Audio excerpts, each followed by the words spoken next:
Hello, good afternoon. I wanted to thank Bill and Peter for having me in the Trust International Conference on Post-Quantum Cryptography and AI. Great conference. I'm really proud to start this and hope you enjoy the day. I wanted to discuss with you some perspectives on the transition to PQC in the financial sector, which might be relevant as an indicator of how the transition is evolving in industry in general terms. And I want to address this by addressing three issues I see happening today. Number one, or to discuss number one, we need to understand that cryptography is foundational to the digital economy. Every website we browse, every bank transaction we make, every digital document we sign, all that is protected with cryptography. Everything we do in a world that is dominated by online communications, transactions, etc., is protected by cryptography. So the impact of quantum computing to cryptography happens in three different dimensions. On one side, it impacts the confidentiality of the data that we transmit, that we share with others. Second, it has an impact on authentication, on how we authenticate ourselves, but also how we authenticate others. For instance, when you install some software in your computer, maybe you do not know, but your computer verifies who's the author. It verifies that the software is signed by a trusted party. So a quantum-enabled attacker could create a malicious software and sign it with a signature that you would trust, hence impacting your supply chain of software. And then legal history. We use digital signatures for legal contracts. So if you say you sign a contract with somebody, if somebody maliciously in the future could calculate your private key, the private key that you used to create the signature, they could manipulate the contract and make a signature as if it looked perfectly valid coming from you. So if you wanted to deny the validity of that document, you would need to deny the validity of all the signatures that you have ever created with that private key and possibly even with that algorithm. So it's got not only legal implications for one single contract, but also operational implications, because it would put at stake the trust in all your legal signatures that you have created in the past. So issue number one is the risk of underestimating the impact by not understanding that cryptography is foundational to the digital economy. To discuss the second issue, we need to understand what's the critical path to transition to quantum safe cryptography, and this is given by Michele Mosca's theorem, which basically says that if the risk materializes sometime in the future, this is what he calls the threat timeline, then the time you need to transition, which is the migration time, the time you need to use quantum safe cryptography, plus the time during which your data needs to remain secure, needs to be shorter than the threat timeline. And the self-lifetime is normally some fixed date, and normally it is large. So here the critical factor is the migration time. How long does it take you to migrate? And our experience in the past, in history, has never been very good about transitioning cryptographic algorithms. TLS 1.1 was superseded in 2008 by TLS 1.2, and despite TLS 1.1 and previous being obsolete and vulnerable, they're still seen often in the internet. You see levels of support in the order of 25%, of the web server supporting it. And despite TLS 1.3, which by the way is a prerequisite to use post-quantum cryptography, so despite having TLS 1.3 be standardized in 2018, we still see it today supported only in 75% of the web servers, approximately. So in 7 years, we have not increased the support of TLS 1.3, which means that we normally tend to have very old configurations. Means obsolete software, not upgrades, etc. So issue number 2 is misunderstanding the length and complexity of the migration. We're gonna be lucky if we can do this in 5 to 10 years. And certainly we're not gonna be able to do this in 5 to 10 years if we do not put some extra effort in it. So luckily, until recently, not many reports, except for specific ones, did address the topic of quantum safe cryptography, but starting 2025, we've seen this in many recommendations, general recommendations on cybersecurity forecasts, general CISO recommendations, etc., like this one from Google. Also, the Bank of International Settlements, BIS, has published a couple of very interesting documents this year. One of them is a roadmap. This one made an analysis of different aspects of the risk, but among them, they put figures in terms of units of percentage in GDP of what is the economical risk we are facing. So units of percentage of GDP is really a huge number. And the US government has evaluated what is going to be the cost of transition.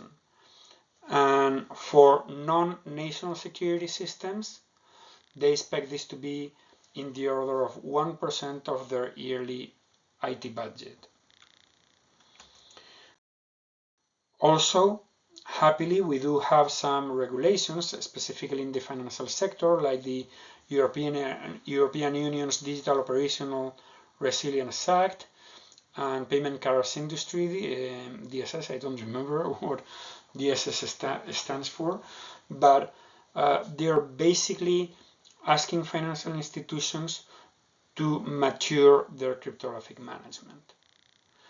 And even though quantum in DORA is put somewhere in the prefaces, but in the articles quantum is not mentioned because this is not about quantum computers, and I'm going to insist in that in a moment. This is about improving cryptographic management.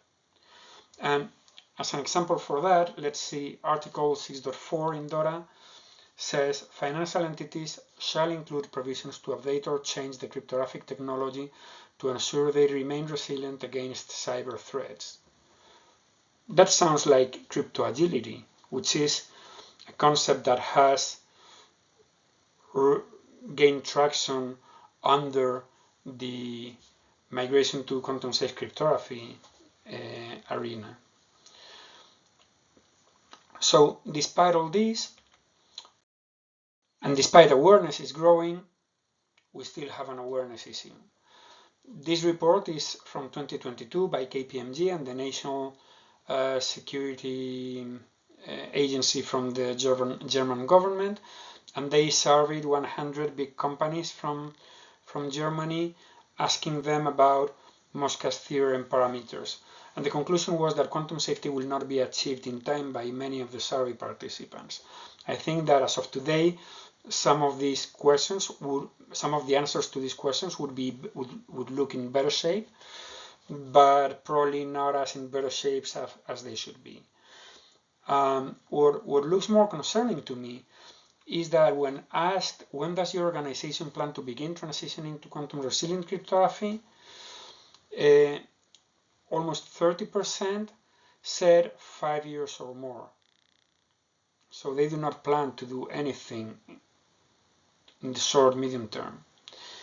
More concerning even is that 32% consider that this is not applicable to them. So remember the first issue, misunderstanding how important it is cryptography, and there is no way that a large organization is not impacted by the transition to quantum safe cryptography. So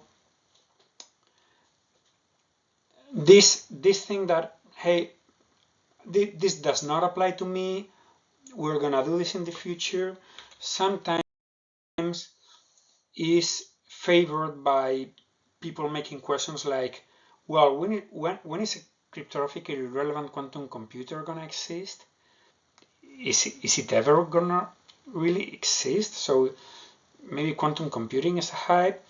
Do we really need to do this? So, and this is where I personally think that we need to augment Mosca's theorem with what I call crypto procrastination, which is this hesitancy to start taking some actions. And so to these questions, we could come and say, hey, there is an expectation that there is a 26% risk that a cryptographically relevant quantum computer exists by mid-30s. So if we said that the impact of this risk would be in units of percentage of global GDP, is a 26% risk acceptable? I don't think so. However, I still think that we need to take the word quantum as far as possible from this arena. Because in the end, this is not about quantum computers. And just after NIST announced the end of life of classical public key cryptography, now it has become a question of compliance. So the public key cryptography that organizations use today is going to be deprecated in some forms by after 2030, and is going to be disallowed in any form after 2035. So organizations like financial institutions where regulation and compliance to standards is an important topic just need to take care about this. Forget about the quantum computer. The timeline, now we can put certain dates to this timeline. 2030, some cryptographic parameters are not going to be valid. 2035, all classical public key cryptography is going to be disallowed. So if we keep crypto procrastinating, we're just going to be stressing by compression the migration time. And that can only generate additional costs and additional risks. So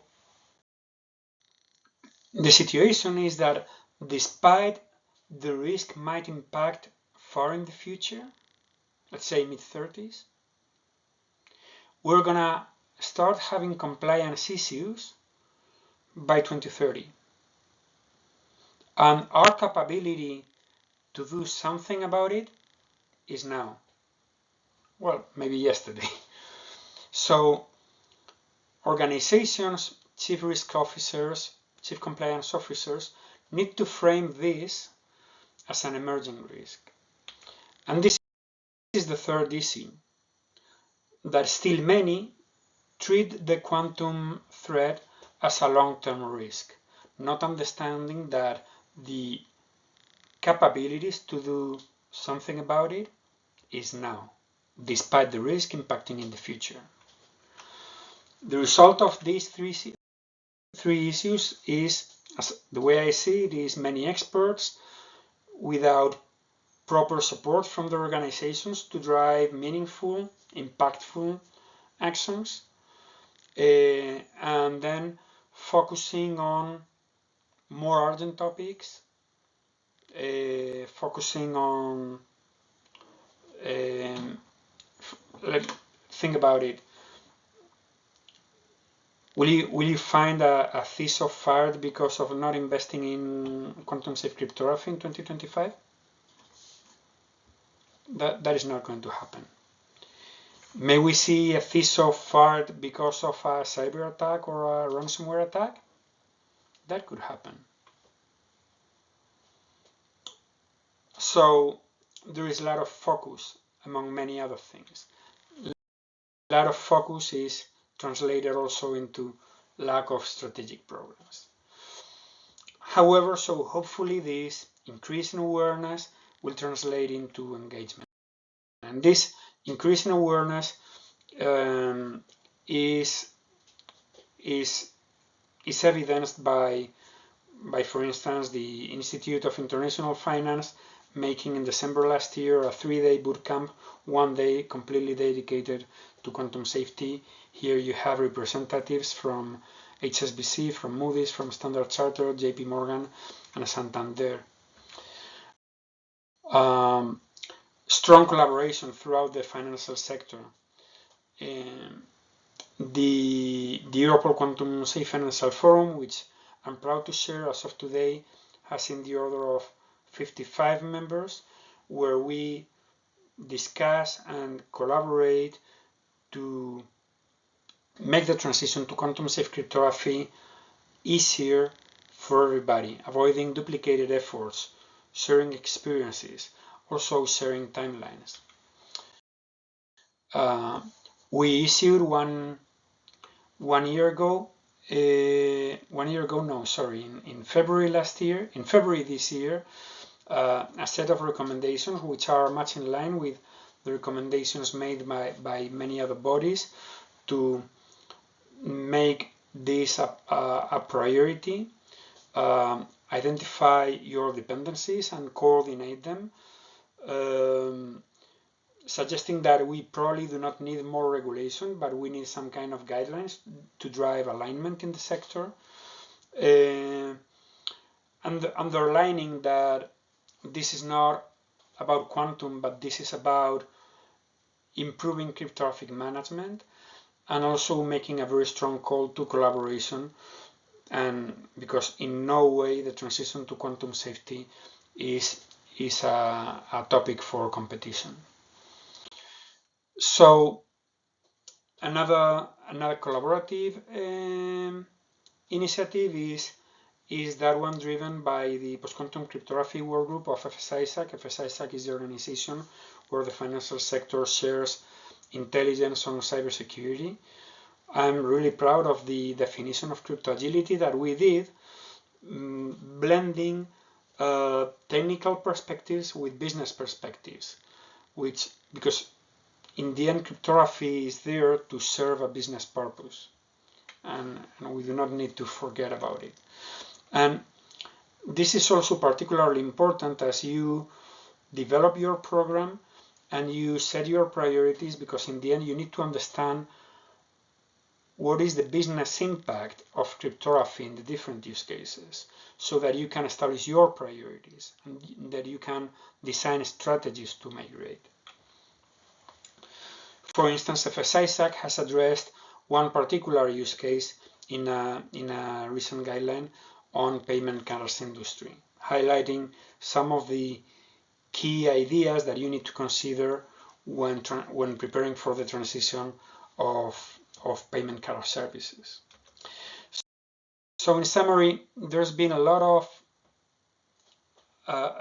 there's been many recommendations, position papers, etc., by associations, supervisors, regulators, different kinds of bodies.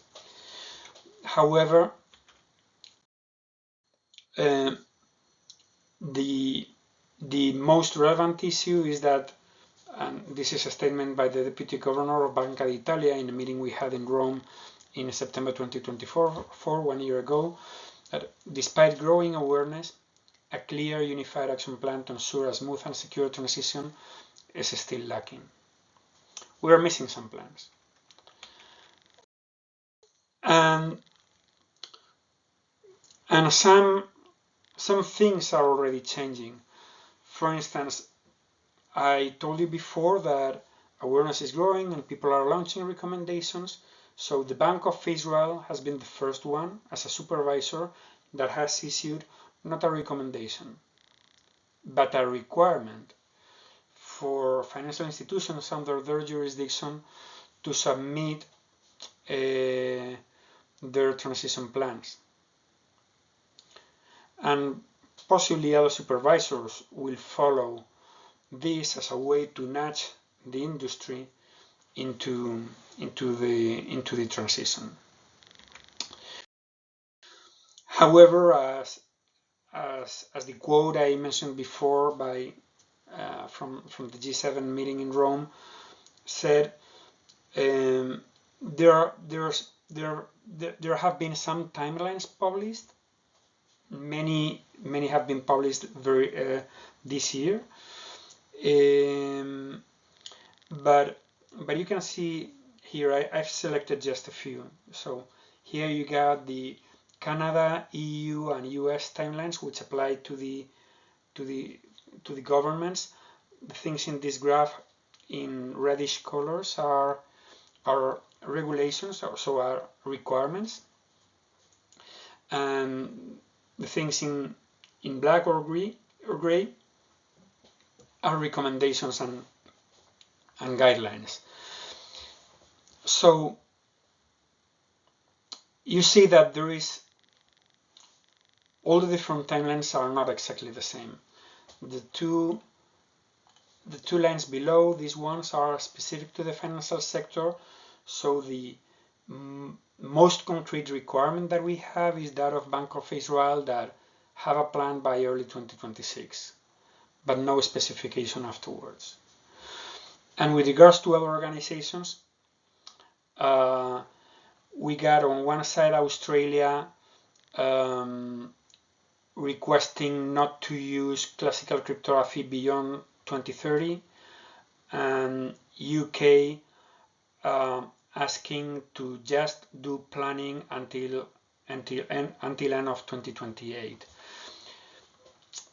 So this level of misalignment creates uncertainty, problems for international organizations, which recommendation you're going to follow. However, we can see that there is some commonality in these guidelines. There is some kind of agreement that 2030-2031 is a critical date to have transitioned at least high-risk use cases, and there is also strong consensus that by 2035 the transition should have been finished.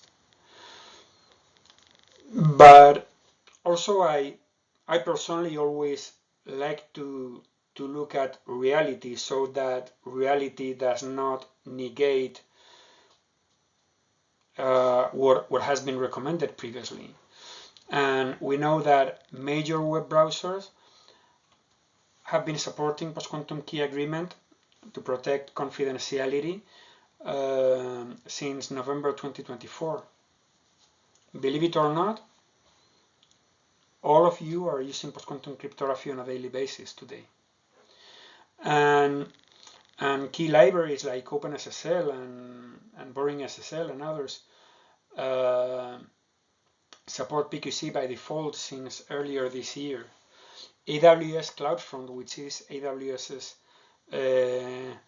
content delivery network, supports hybrid TLS key agreement by default since end of August.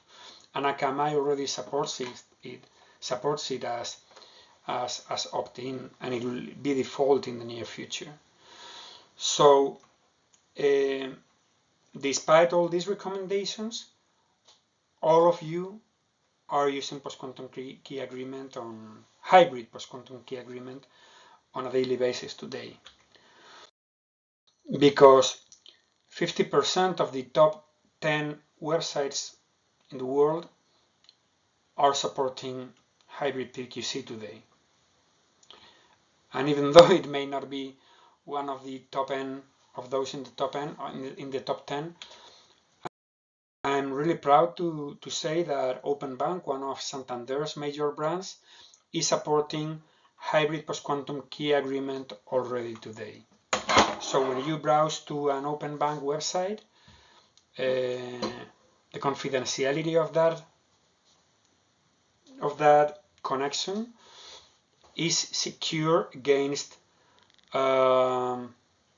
is secured using elliptical cryptography plus post-quantum cryptography. So both types of cryptography need to fail for the confidentiality of this page to be broken. In summary, the transition to post-quantum cryptography is a reality already today. Many don't know this. And the way I see this is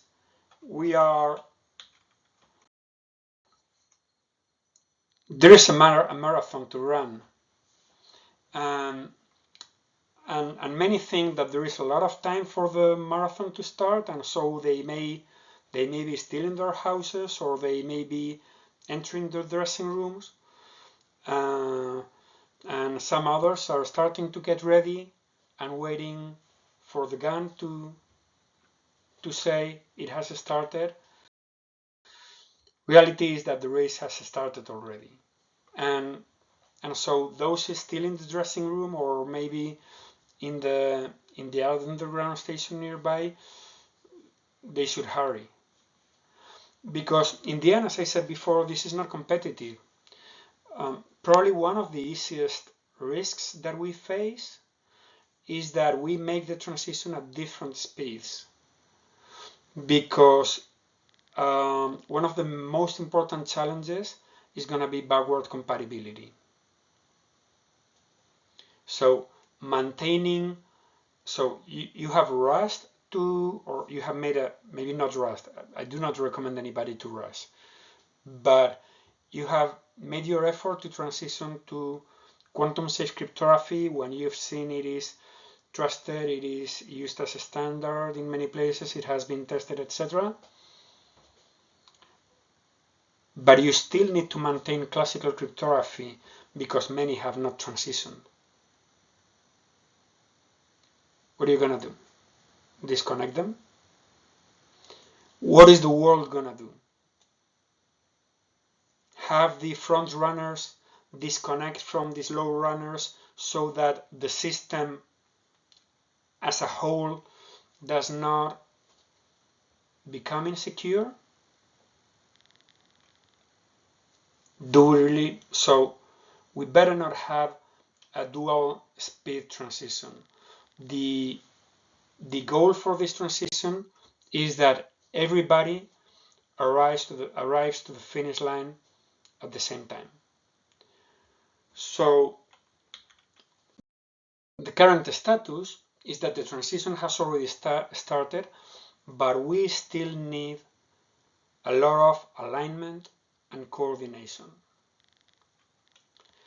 We in Santander see the transition, so the kind of activities that you need to do is, as recommended by many, education and awareness, program definition, so having a program and a governance model, etc. Discovering your cryptography, discovering your use cases, which is probably more important than discovering your cryptography in the first place.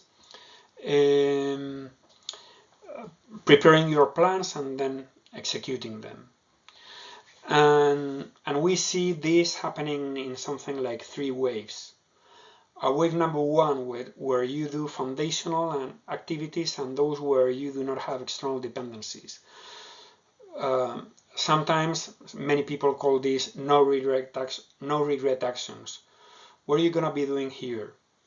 Basically, improving the management of the cryptography that you have today. No need to replace your cryptography with post-quantum cryptography at all, but having control over your cryptography. So even though this has probably happened for a long time, but the focus of this wave 1 is going to be probably, well, it started already, but I think there's going to be a lot of focus on this kind of activities at least until 2027. Then wave number 2 is the actual transition to PQC, where you're going to be implementing post-quantum cryptography. as said before, this has already started. And the focus will be, in my opinion, I don't know, I'm here calling my crystal ball, but probably the strong focus on here is going to be until 2030. Probably after that, the most critical use cases will have already been migrated.